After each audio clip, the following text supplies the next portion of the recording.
প্রিয় একাদশ শ্রেণীর শিক্ষার্থীরা, আজকের ক্লাসে তোমাদেরকে স্বাগত। আশা করছি সবাই ভালো আছো, সুস্থ আছো। বাংলা প্রথম পত্র থেকে আজকে আমি বিদ্রোহী কবিতাটি পড়াবো। ইতিমধ্যে বিদ্রোহী কবিতার উপর তোমাদের আরো দুটো ক্লাস আমি নিয়েছি। একটি ক্লাসে আমি নজরুল সম্বন্ধে বিস্তারিত আলোচনা করেছিলাম এবং পরের ক্লাসটিতে আমি বিদ্রোহী কবিতার কিছু অংশ পড়িয়েছিলাম। আজকে আমরা কবিতাটি পুরোটা পড়ব এবং এর সারমর্ম উদ্ধার করার চেষ্টা করব। আমি মেহরাজ আক্তার, প্রভাষক, বাংলা বিভাগ, শ্রীনগর সরকারি কলেজ, মুন্সিগঞ্জ।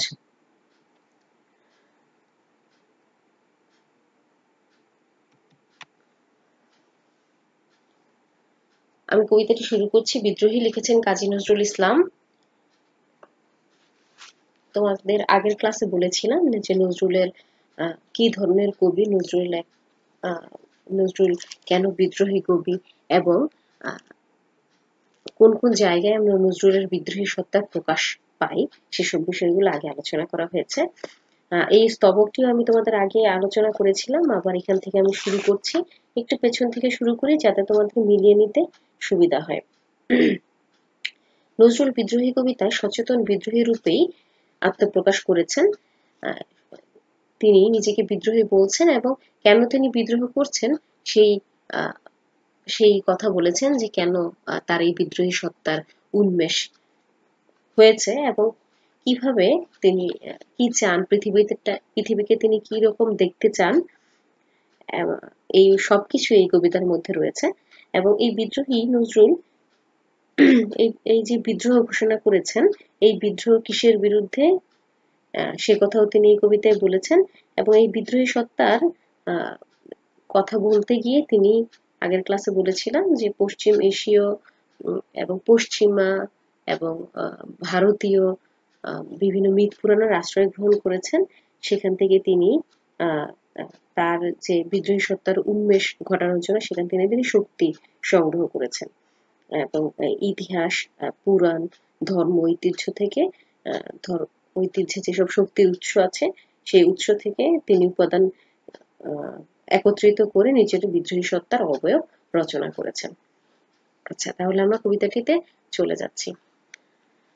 আমি ধৈর্যটি, আমি এলোকেশে ঝড় অকাল বৈশাখীর, আমি বিদ্রোহী সুত বিশ্ববিধাত্রীর। বলছে যে আমি ধৈর্যটি অর্থ শিবের আরেক নাম ধৈর্যটি, তিনি জটা ছিল বলে তাকে ধৈর্যটি বলা হয়। বলছে সে আমি ধৈর্যটি, আমি এলোকেশে ঝড় অকাল বৈশাখীর, আমি এই পৃথিবীর সেই বিদ্রোহী সন্তান। সুত মানে হচ্ছে সন্তান। বলছে বল বীর উন্নত, চির উন্নত মম শির, আমি সৃষ্টি, আমি ধ্বংস, আমি লোকালয়, আমি শ্মশান। দেখবে যে নজরুল এই পুরো কবিতার মধ্যেই একদিকে তিনি সৃষ্টির কথা বলেছেন আর একদিকে ধ্বংসের কথা বলেছেন। বলছেন আমি লোকালয়, অর্থাৎ যেখানে জীবন পূর্ণ, জীবনের কোলাহল যেখানে আছে আমি সেই লোকালয়। আবার বলছে আমি শ্মশান, আমি অবসান, আমি শেষ, অবসান অর্থ শেষ, এবং আমি নিশা অবসান, অর্থাৎ আবার রাত্রি শেষ। রাত্রি শেষ হলে কি হয়, যে আলো আসে, ভোরের সূর্য দেখা পেলে, অর্থাৎ ইতিবাচকতার প্রকাশ ঘটে। তো একাধারে তিনি বলছেন যে আমি সেই নেতিবাচক, আবার বলছেন আমি ইতিবাচক, অর্থাৎ সেই নেতিবাচকতাকে ভেঙে, সেই নষ্টকে ভেঙে, সেই মিথ্যাকে ভেঙে তিনি সত্যের উদ্বোধন ঘটাতে চাচ্ছেন। বলছেন আমি ইন্দ্রাণী সুত। ইন্দ্রাণী সুত হচ্ছে জয়ন্ত। বলছে আমি সেই জয়ন্ত যার কপালে সূর্য এবং হাতে চাঁদ। বলছে যে আমি সেই সৃষ্টি যার যে এত শক্তি ধরে রাখে। বলছে মমা এক হাতে বাঁকা বাঁশের বাঁশুরি, আর হাতে রণতুর্য। এটা নজরুলের খুব গুরুত্বপূর্ণ একটি লাইন। এক হাতে বাঁকা বাঁশের বাঁশুরি, আগে ক্লাসে তোমাদের এর ব্যাখ্যাটি দিয়েছিলাম যে শিব, এখানে কৃষ্ণের বাঁশির কথা বলা হচ্ছে। আবার আর হাতে রণতুর্য, আরেক হাতে আরেক জায়গায় সে যুদ্ধের কথা বলা হচ্ছে। অর্থাৎ যে সৃষ্টি এবং ধ্বংস, ভালোবাসা আবার যুদ্ধ, এই দুটো বিষয়কে একসাথে করছেন এবং একই লাইনের মধ্যে তিনি হচ্ছে হিন্দু পুরাণকে আনলেন এক হাতে বাঁকা বাঁশের বাঁশির বলে, এবং আরেক পাশে একই লাইনের ভিতরে তিনি পশ্চিম এশীয় ইতিহাসের ঐতিহ্যের আশ্রয় নিলেন। তো এটি নজরুল এই জন্য অনন্য যে নজরুল মিলিত সত্তাকে তিনি তার ভেতরে ধারণ করতে পেরেছিলেন, এবং তার লেখার মধ্যে শুধু তিনি বলতেনও না, আমরা তার সমস্ত লেখার মধ্যে সেই প্রমাণটি পাই যে নজরুল কতটা অসাম্প্রদায়িক ছিলেন, তিনি কতটা মানুষ ছিলেন। হ্যাঁ, তিনি কোন ধর্মের আহ আহ, খোলসে নিজেকে আবদ্ধ করে রাখেননি। তার উত্থান মানুষ হিসেবে, এবং তিনি যেই চিন্তা তিনি নিজের হৃদয়ে ধারণ করতেন, সেটি আমরা কবিতার মধ্যেও দেখব। এবং একই সাথে আমরা কবিতার মধ্যে দেখব যেহেতু তিনি আহ, আহ, যেই তিনি যেই বর্ণকে ধারণ করতেন, তিনি সেই বর্ণের দুঃখগুলো বুঝেছিলেন, সেই বর্ণের না পাওয়া বুঝেছিলেন। তিনি নিজে যে শ্রেণীর, তিনি শ্রেণী সচেতন ছিলেন, এবং সেই শ্রেণীর কথা তিনি বলেছেন তার কবিতায়, এবং এটি বলতে তিনি একদমই সংকুচিত হননি। আচ্ছা, আমরা কবিতা একটু আগাই। বলছে যে আমি বেদুইন, আমি চেঙ্গিস। দেখো, এই যে আমি কথাটি বারবার এসছে, আগের আগের ক্লাসেও বলেছি যে এই কবিতার মধ্যে তিনি তার যে আমিত্ব সত্তা, বা তার যে আত্মজাগরণ, তার নিজেকে যে চেনা, তার আত্মপ্রকাশ, এই এর সদ্যম্ভ আত্মপ্রকাশ ঘোষিত হয়েছে। অর্থাৎ তিনি এটা ঘোষণা দিচ্ছেন, বলছে আমি আমি উঠেছি, আমি আমার মাথা, হ্যাঁ আমার মাথা উপরের দিকে, আমি সবকিছু ছাড়িয়ে উঠেছি। হ্যাঁ, তিনি বলছেন যে আমি বিদ্রোহী।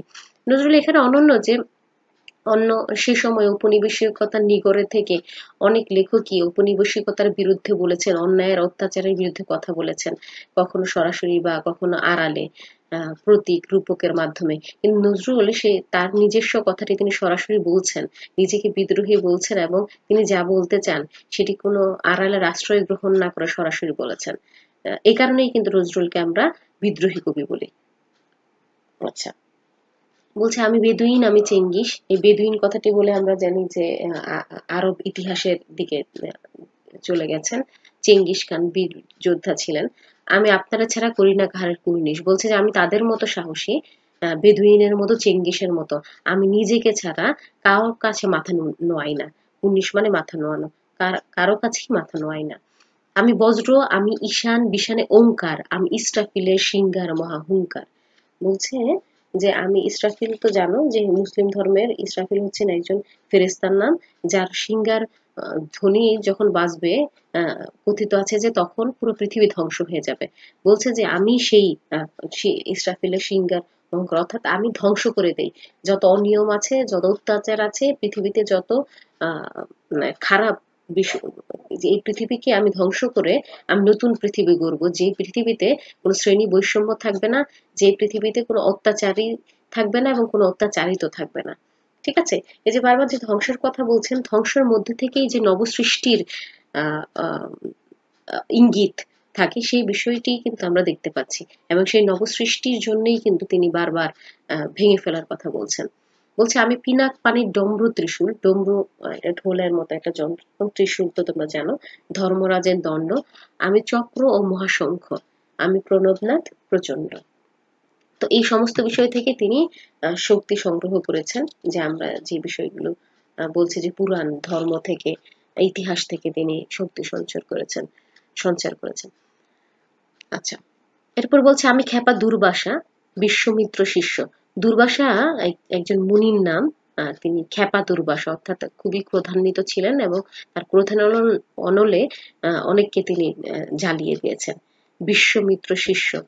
আবার বলছেন যে আমি আবার বিশ্বামিত্র একজন মুনি ছিলেন। তিনি তার তিনি ক্ষত্রিয় থাকলেও তিনি তার নিজ গুণে ব্রাহ্মণত্ব লাভ করেছিলেন। তো এই যে একদিকে বলছেন দুর্বাসা, খ্যাপা দুর্বাসা, আবার বলছেন বিশ্বমিত্র শিষ্য। একদিকে ধ্বংস আর একদিকে সৃষ্টি, একদিকে হচ্ছে আগুন, অন্যদিকে পানি। বলছে আমি দাবানল দাহ দহন করিব বিশ্ব। আমি আকুল নিদাঘ তিয়াসা, আমি আমি রুদ্র রবি। বলছে যে নিদাঘ হচ্ছে গ্রীষ্মের, যে প্রচন্ড গ্রীষ্মের মধ্যে যখন তৃষ্ণা পায়, আমি হচ্ছি সেই। বলছে আমি রুদ্র রবি, রবি হচ্ছে সূর্য। আবার বলছে পরের লাইনে আমি মরু নির্ঝর ঝড় ঝড়। বলছে আমি আবার সেই গ্রীষ্ম, সেই মরুর মধ্যে, তোমরা জানো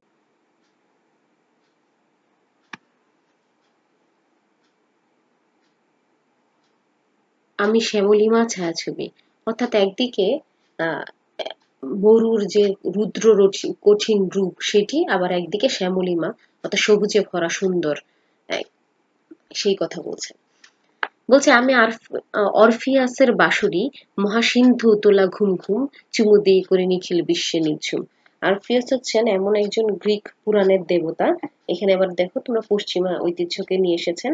তিনি প্রচন্ড পারদর্শী ছিলেন।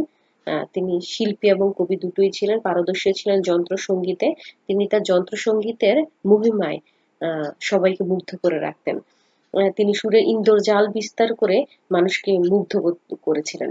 তো তিনি তার প্রেমিকা ছিল ইউরিডিসের প্রাণ ফিরে পাওয়ার জন্য অরফিয়াস সুন্দর সুর বাজিয়েছিলেন, কিন্তু শেষ পর্যন্ত সামান্য ভুলের কারণে তিনি তার কাজে সফলকাম হতে পারেননি। বলছে যে আমি সেই সুর, আমি অরফিয়াসের বাঁশুরি, আমি তার সেই সুর, তার যন্ত্রের সেই সুর।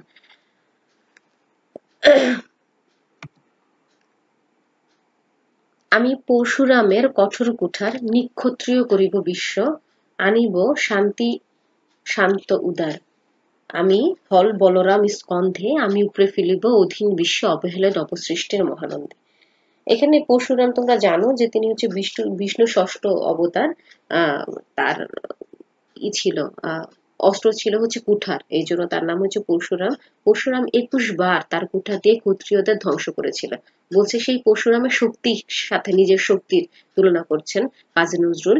বলছেন যে আমি সেই পরশুরামের কঠোর কুঠার, আমি সেই কুঠার নিক্ষত্রিয় করিব বিশ্ব। অর্থাৎ এখানে হচ্ছে নিক্ষত্রিয় বলতে বোঝানো হয়েছে যারা অত্যাচারী, যারা শোষক শ্রেণী, তাদেরকে আমি ধ্বংস করে দেব।